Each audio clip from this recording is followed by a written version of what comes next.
intro. Introduce yourself again. Hi, my name's Erica. Andrea. Abigail. Courtney. Jesse. Tiffany. Joanne. Kim. Brittany. Melissa.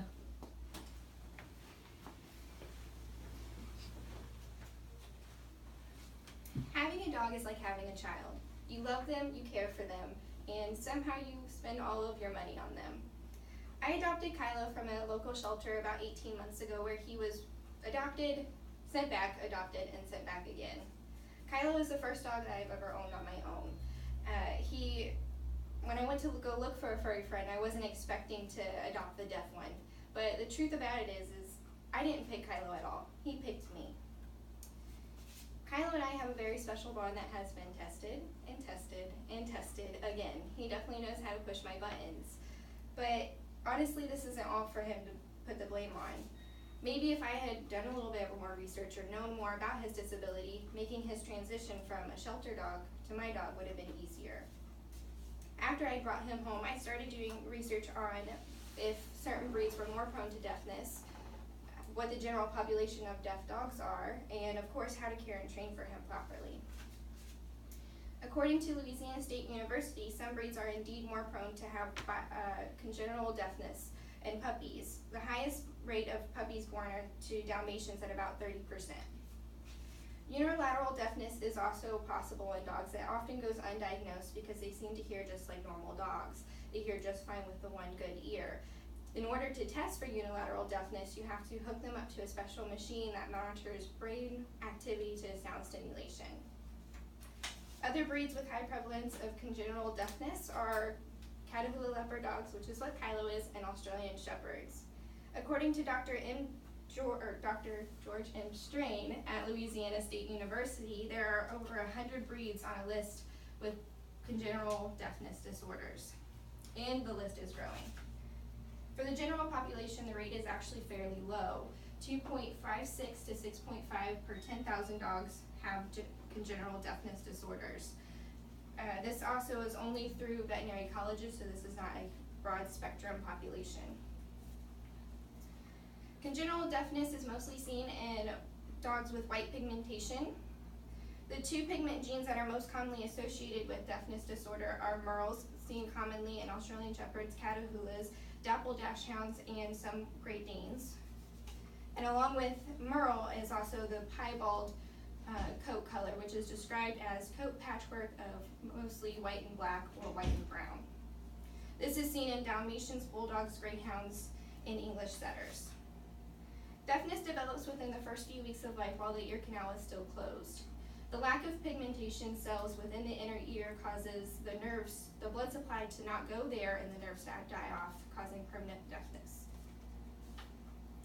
But congenital deafness is not restricted just to dogs alone. It's actually been seen in ferrets, rabbits, mice, llamas, and cats, and other breeds, other species of that.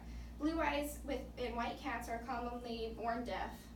This was actually mentioned in James Darwin himself and in his book, Origins of Species. Blue eyes and white faces are common with deafness because of the lack of pigmentation in the skin and within the iris. It is said bilateral congenital deafness dogs make poor pets. They are hard to train. They are prone to startle biting and require excessive care. For this reason, most breeders are told to euthanize them as puppies. I don't feel like that's a very justified reason to euthanize a puppy because they can't show you wrong. When training a deaf dog, you use hand signals. You can use American Sign Language, you can make up your own signals, or there are also common dog training signals that trainers will use. Kylo, when I was training him, he caught on very quickly. He knows how to sit, lay down, stand on his back legs, and he'll stay. When I was teaching him sit, it only took me about 30 minutes in one session. That's how quickly he caught on. Once he understood I was trying to build a bridge of communication with him, his willingness to learn increased drastically. It helps that he's very food motivated as well. One thing that I always say to deaf dog owners that I've met, always leash walk your deaf dog. Never try to train them to walk without a leash if you're going out to an unsecure area, if you're not fenced in.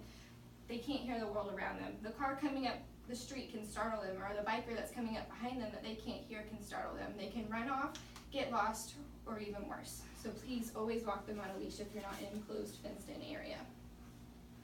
Desensitizing exercises are very important to do with your deaf dog. What this is you're desensitizing them to startling situations. So you can come up behind them, touch them gently. When they turn to look at you, offer a treat. This is making them realize that unexpected touch is not always a bad thing, and it makes it a positive association. This technique can also be used when you're trying to wake your dog. So sleeping dogs, or deaf dogs when they're asleep, they can't hear and now they can't see. So sometimes they get startled, and at that point they can do what they call startle biting. So if you practice over a course of a few weeks, months at a time, just touching your dog gently in the same spot while they're sleeping, when they wake up, look at you, you give them a treat. Now they know that it's okay to be woken up.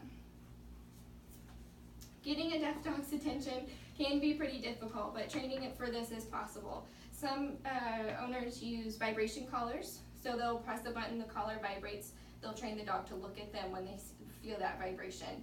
I've heard of other people using little red flags, they'll wave them to get their attention.